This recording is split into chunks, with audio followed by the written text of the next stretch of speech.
IELTS Listening, version K0009. You will hear a number of different recordings and you will have to answer questions on what you hear. There will be time for you to read the instructions and questions, and you will have a chance to check your work. All the recordings will be played once only. The test is in 4 sections. Write all your answers in the listening question booklet. At the end of the test, you will be given 10 minutes to transfer your answers to an answer sheet. Now turn to Section 1 on page 2 of your question booklet.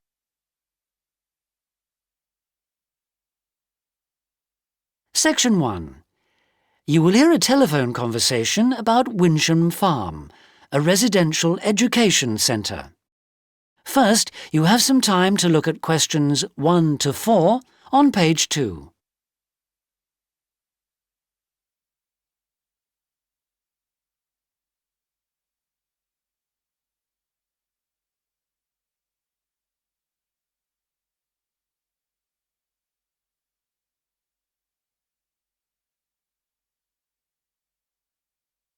You will see that there is an example that has been done for you. On this occasion only, the conversation relating to this will be played first. Hello, Winsham Farm Centre. Oh, hello. I want to arrange a weekend away for myself and some people from work, and we heard about your centre. I wonder if you could give me some details. Yes, certainly. We are a residential centre attached to a working farm, and we organise educational activities for those guests who want them. What else would you like to know? The caller wishes to arrange a weekend away for himself and some colleagues, so option C has been circled. Now we shall begin. You should answer the questions as you listen because you will not hear the recording a second time. Listen carefully and answer questions 1 to 4. Hello, Winsham Farm Centre. Oh, hello.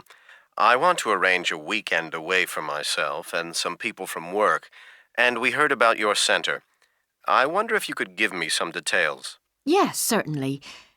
We are a residential centre attached to a working farm, and we organise educational activities for those guests who want them.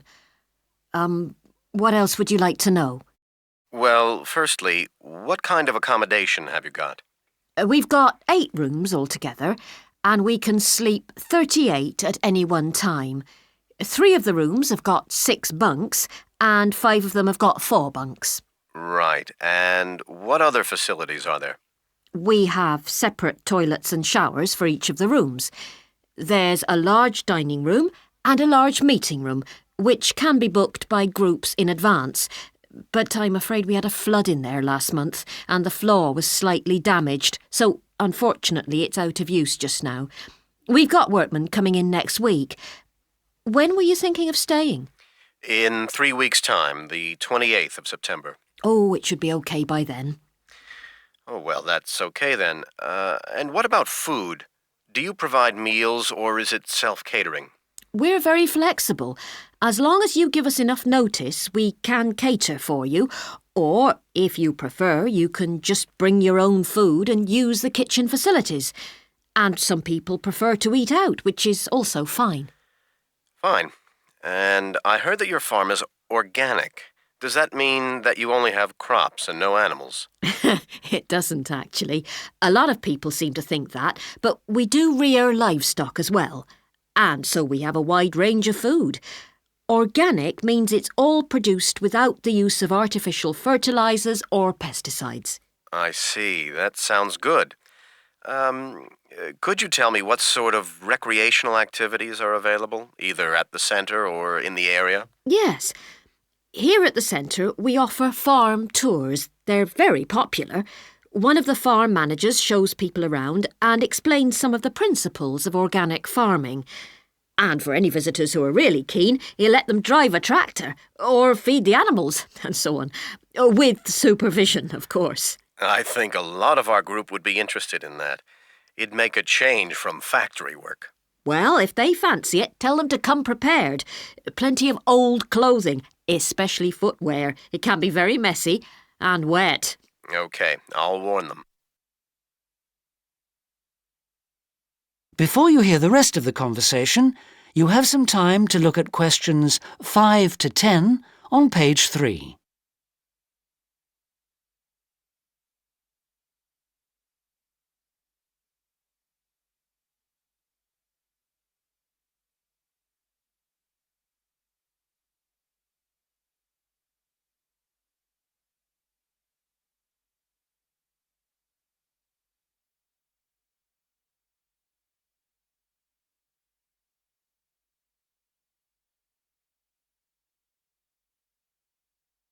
Now listen and answer questions 5 to 10. And another type of activity we do is survival courses, but that's only for groups of 5 or more, and they've got to be acquaintances. They have to cooperate closely. These courses are very popular, especially with school groups, but adults seem to enjoy them too. What do they involve? Things like map reading? Well, not exactly.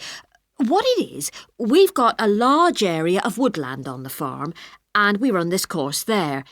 It's mainly about collecting food and water, lighting a fire without any equipment, that kind of thing.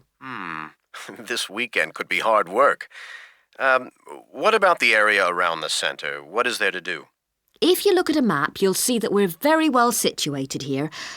Our centre's about midway between the Exmoor National Park, which is very popular for hill walking, and the South Coast, which has very good beaches. Are they both within walking distance? Well, they're both a bit far, unless you're very fit, but they're only about 30 minutes by road. And there's also a cycle path, which starts quite near here, about 10 minutes walk away. You can hire bikes at the starting point. What is there to do if the weather's bad? I hope it won't be, but you never know. Yes, that's right.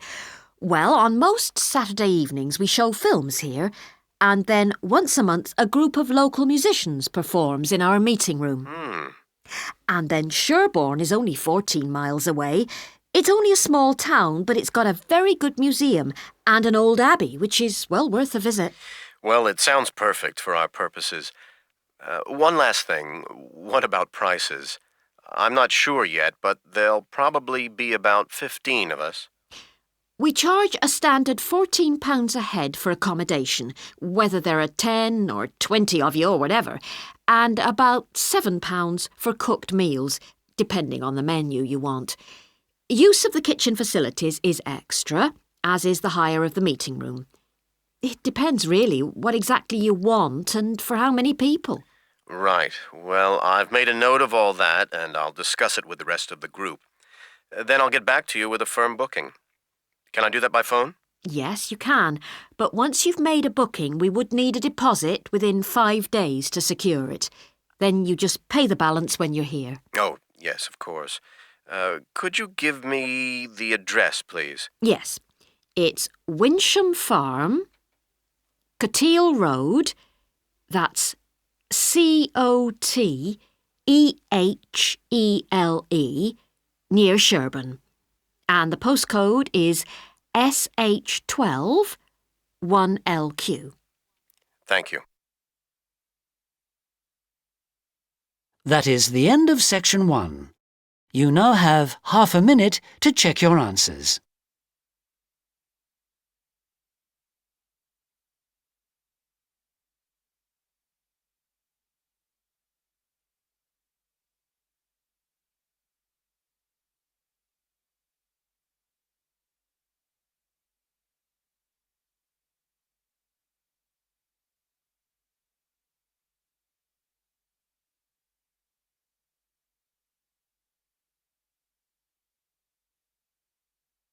Now turn to section 2 on page 4. Section 2. You will hear a programme on a student radio station. It describes the findings of a survey on vacation jobs taken by students the previous year. First, you have some time to look at questions 11 to 16 on page 4.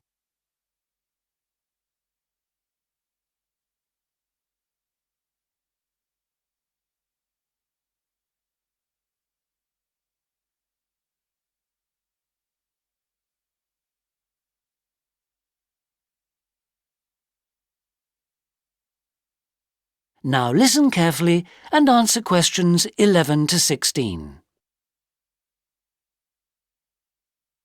Welcome to student life. It's spring, and many of you may be thinking about arranging work for the long vacation. So on today's programme, Roger Anwell reports on a survey we conducted into the pleasures and problems of vacation jobs. Roger.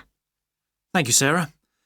Well, the first thing to say is that by far the majority of students we surveyed did just 3 types of jobs.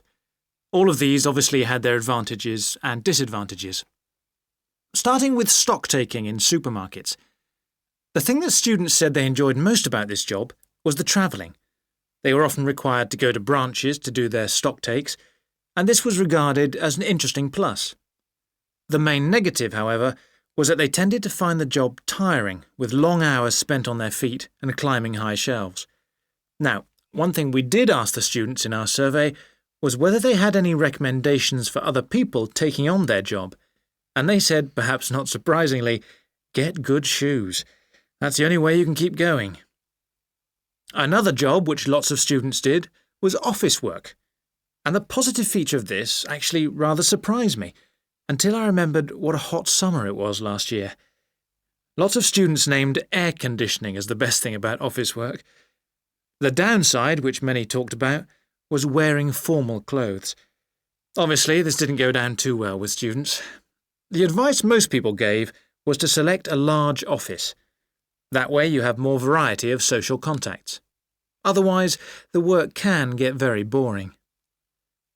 The third job, which had attracted large numbers of students, was as a theme park attendant. And again, I got a surprise here, because the big plus people talked about was good pay. It must have improved since my day, I must say. Anyway, the downside I did recognise, having to deal with difficult customers, especially in the heat when tempers get frayed. Not easy. And people said that it was a good idea to live nearby, because there's a lot of shift work, and you don't have to worry about transport at difficult times of the day. Before you hear the rest of the programme, you have some time to look at questions 17 to 20 on page 5.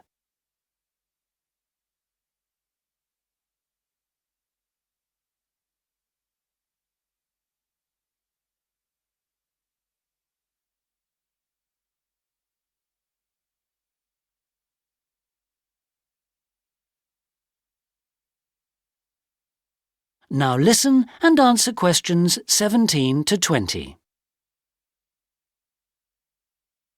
So, those were the findings from the survey on the most common student jobs. But not all student jobs have to be mundane and boring. One of the students who responded in our survey spoke at length about his amazing job as a zoo attendant. Peter Marshall had read about work opportunities on the zoo website and just went along with a friend to talk to someone in personnel. He was offered a job there and then, as easy as that. In previous years, he'd done singularly unexciting shop work, so he was very pleased to be doing such original work. He ended up working for just under 3 months, which was actually slightly more than he'd anticipated, and meant that he had to miss part of university term time. But he said it was well worth it, because he thinks he's found his future career path as a result of this experience. He loved working on the educational side, in particular helping young kids understand about the animals in their natural environment. He said it was the most intriguing thing he'd ever done.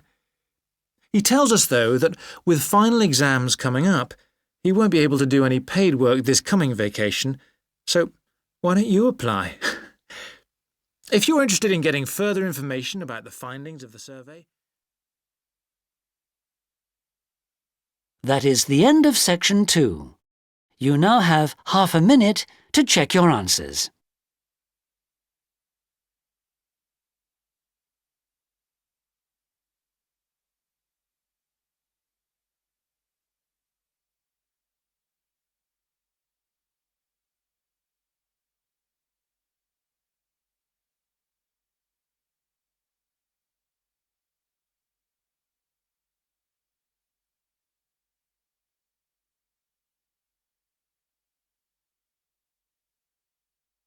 Now turn to Section 3 on page 6. Section 3. You will hear 3 geology students, Andy, Bob and Helen, talking about forming a study syndicate for their forthcoming examinations. First, you have some time to look at questions 21 to 25 on page 6.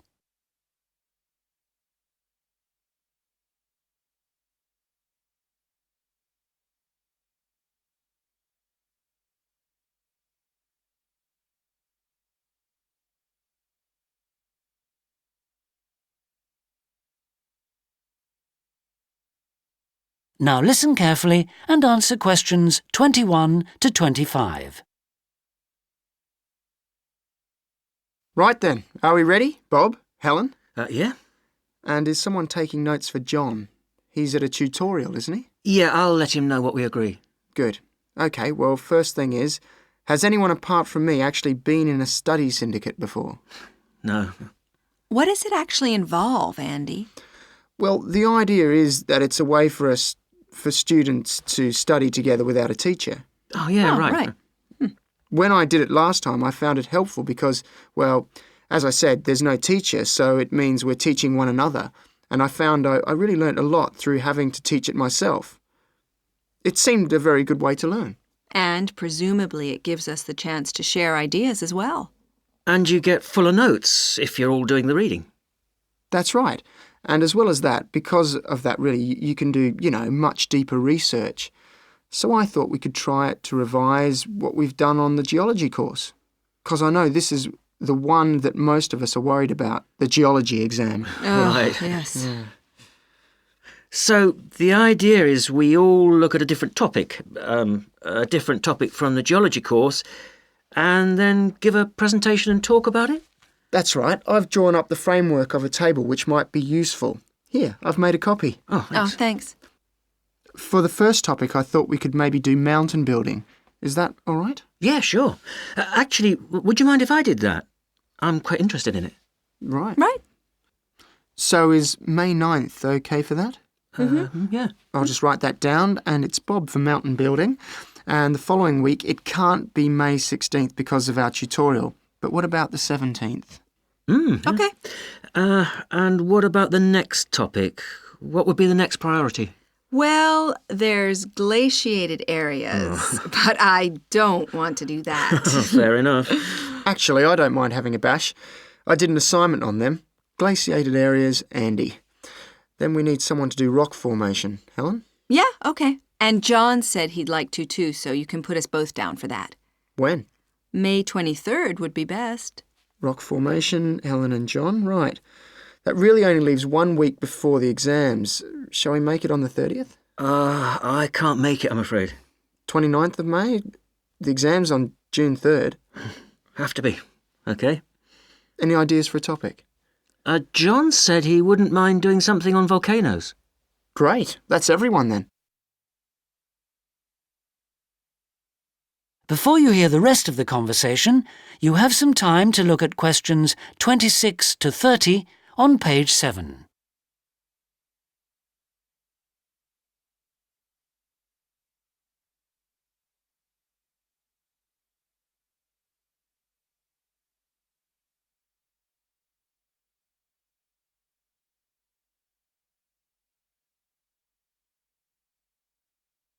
Now listen and answer questions 26 to 30.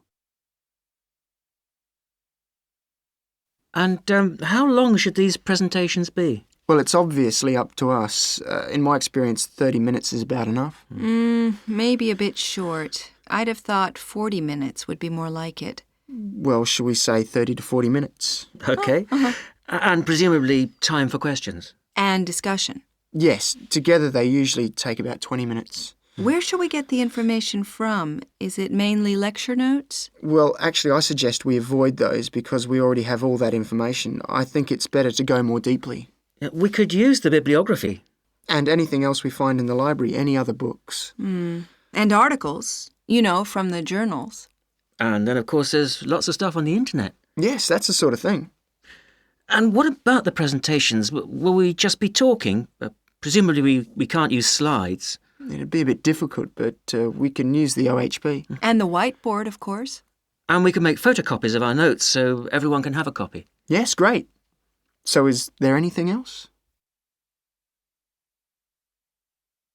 That is the end of section 3.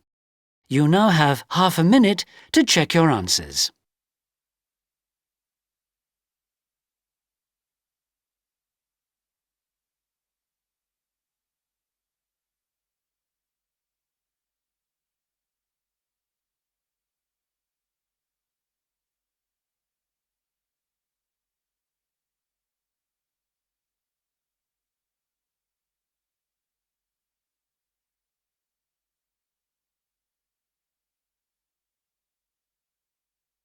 Now turn to section 4 on page 8. Section 4. You will hear a presentation about special types of language to students on a linguistics course. First, you have some time to look at questions 31 to 40 on page 7.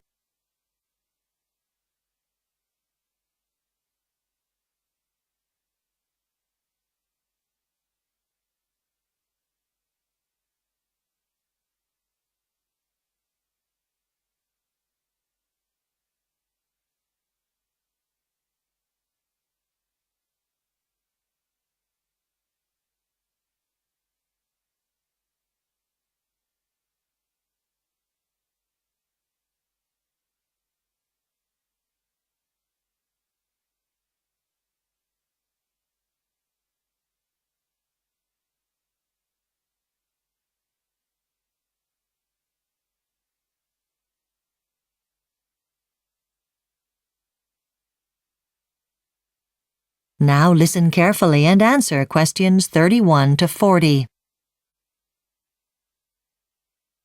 Hello. My presentation today is about 3 special types of language. First, we need to distinguish among a lingua franca, a pidgin, and a creole, and discuss their differences. Let's start with lingua francas. The origin of a lingua franca is always a previously existing language which many different people are already familiar with, and the purpose of a lingua franca is usually international commerce. But whereas the vocabulary of a lingua franca is typically specialized toward particular enterprises like fishing or mining, the system of grammar in a lingua franca is completely standard. In the ancient world, for example, the lingua franca of international business among countries within trading distance of the Mediterranean Sea was Greek and then Latin. Today, there is no doubt what the lingua franca of international business, study, and entertainment is. When Japan hosts an international conference, the meetings are conducted in English. But what about pidgins? Pidgins arise when speakers do not share any common language. When adults must communicate in the absence of a uniquely dominant language, they have to resort to speaking a pidgin. Unlike the origin of a lingua franca, then, pidgins really are newly invented. Moreover, pidgins are used for daily conversation. Pidgins develop when we need to converse with each other, but can't. So, individuals just try to communicate the best they can, often using as much pointing and gesturing as words. In fact, the vocabulary is simple, characterized by a lot of roundabout circumlocution. That is, ways of saying something without using the specific word. The grammar, however, is curious. A sentence can be oddly structured, such as, "It much to cost," for "it is too expensive." Indeed, pidgins are not real languages at all. Pidgins are rudimentary communicative systems. One important historical example of a pidgin which developed from the 17th to the 18th centuries is Chinese pidgin. In fact, the word pidgin itself is the mispronounced Asian articulation of the word business.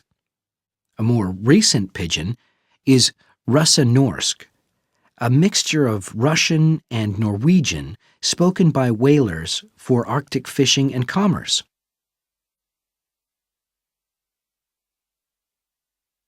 Okay, but what about Creole languages? First, the speakers of a Creole language were, according to many linguists, initially only children. This is radically unlike both lingua francas and pidgins. But, like a pidgin, a Creole language is not a pre-established language. Nevertheless, a Creole language is an all-encompassing language. Indeed, the precision of both the semantics and grammar of a Creole language is virtually indistinguishable from non-Creole languages. The vocabulary of a Creole is without limitation.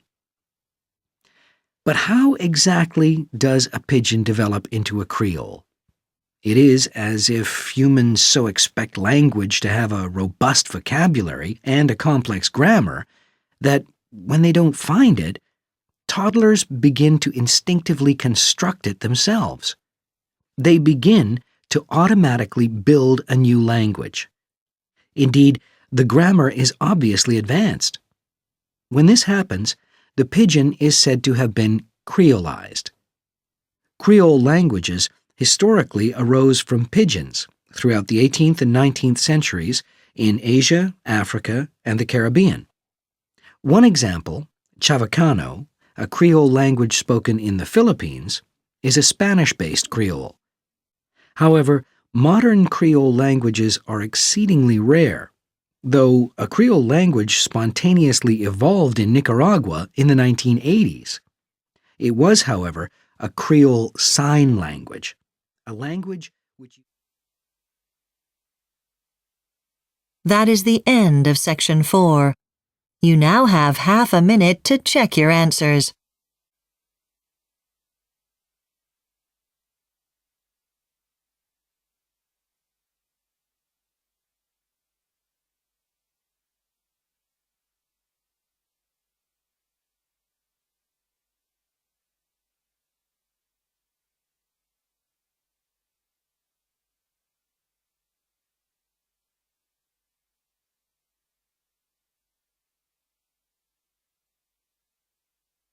That is the end of the listening test. You now have 10 minutes to transfer your answers to the listening answer sheet.